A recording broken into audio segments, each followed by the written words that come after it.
একঘেয়েমি আলুর দম খেতে ভালো লাগছে না? আচ্ছা, গুঁড়ো দুধের পুর ভরা আলুর দম একবার খেয়ে দেখুন।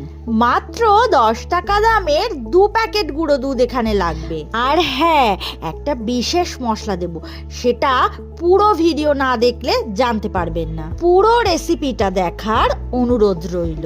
নতুন আলুর খোসা ছাড়ানোর কোনো দরকার নেই। আলুর একদিক কেটে নিচ্ছি আর ভেতরের অংশ এভাবে বার করে নিলাম। কড়াইতে সর্ষের তেল গরম করে তার মধ্যে নুন দেব। আর নুন দেওয়ার কারণ হলো আলুটা যখন এই তেলের মধ্যে ভাজতে দেব তাহলে ছিটে আসবে না একটুকুও তেল। এবার আলুগুলো এর মধ্যে দিয়ে 2 রকমের পেস্ট বানিয়ে নেব।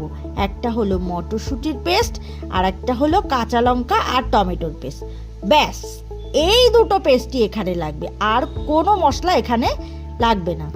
হ্যাঁ, এই দুটোই এখানে লাগবে, আর কোনো পেস্ট এখানে লাগবে না। মোটামুটি 80% আলু সিদ্ধ করে নিতে হবে, আর বাকিটা রান্না করার সময় সিদ্ধ করে নেব।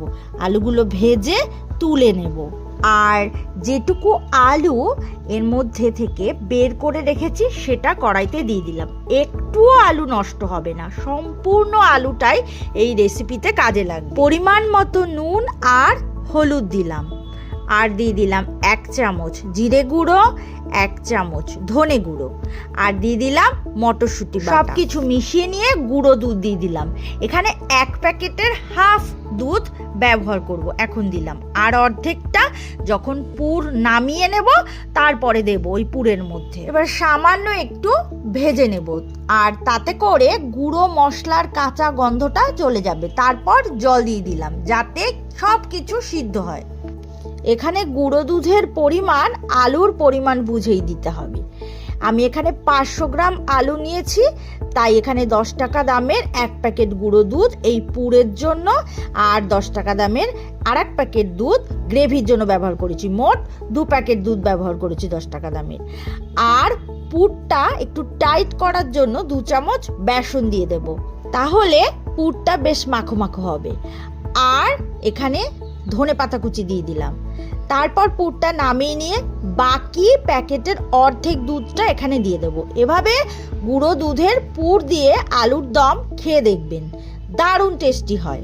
রুটি, লুচি, পরোটা, ফ্রাইড রাইস, পোলাও সব কিছুর সাথে খেতে ভালো লাগবে এই আলুর দম। এখন ওই ভাজা আলুর মধ্যে পুর ভরে নেব।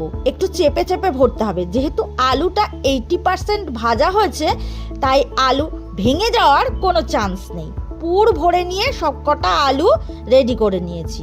এবার গ্রেভি বানানোর জন্য কড়াইতে সর্ষের তেল দিয়ে দিলাম, আর তার মধ্যে দারচিনি আর এলাচ ফোড়নে দিয়ে আর দিয়ে দিলাম টমেটো আর কাঁচা লঙ্কার পেস্ট। টমেটো আর কাঁচা লঙ্কাটা একটু 2-1 মিনিট একটু কষিয়ে নেব।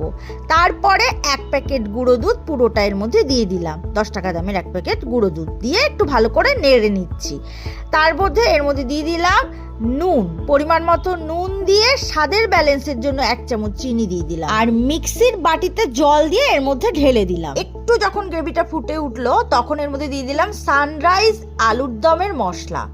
আর এই মশলাটা অল্প দিলেই এই রান্নার স্বাদ দ্বিগুণ বেড়ে যাবে। ঝালের জন্য 1 চামচ লঙ্কার গুঁড়ো দিয়ে দিলাম। আর গ্রেভিটা ফুটে উঠলেই এখানে পুর ভরা আলু দিয়ে দিলাম। আলুটা দিয়ে 5 মিনিট ফুটিয়ে নেব যাতে আলুটা পুরোপুরি সিদ্ধ হয়ে যায়। আর গ্যাসের ফ্লেমটা কিন্তু মিডিয়ামে রেখেছি। যে দেখুন গ্রেভির পরিমাণটা কিন্তু ঠিকঠাক আছে, এর থেকে বেশি শুকিয়ে ফেলবো না, কারণ ঠান্ডা হলে অনেকটাই ঝোল টেনে নেবে। আর দেখুন একটা আলুর থেকেও পুর বেরিয়ে যায়নি। আজ এই পর্যন্তই, আবারও নতুন রেসিপি নিয়ে চলে আসবো। সুস্থ থাকুন, ভালো থাকুন।